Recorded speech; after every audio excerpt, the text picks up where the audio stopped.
Maswerteng hapon po mga ka-STL. Narito na po ang resulta ng STL Bulacan para sa araw na to, second draw, December 5, 2025, araw ng Biyernes. Naway ang mga natayain niyo po mga numero kanina ay manalo nawa ngayong hapong ito, 4 PM. Kaya kunin niyo na po ang inyong mga ticket. Narito na po ang resulta.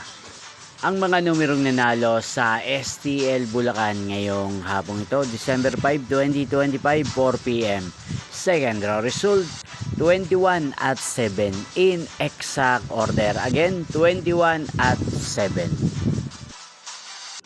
At ngayong hapong ito sa STL Bulacan, natin pong i-shoutout si Kuya Darius ng Bulacan na araw-araw pong nanonood sa channel na to. Shoutout po sa inyo Kuya Darius, sana po ay nasa maayos kayong kalagayan. At sa lahat po ng mga taga Bulacan, shoutout po sa inyo. Hindi pong napanood ang resulta ng STL Bulacan, magkita-kita pong muli tayo mamayang 8 PM.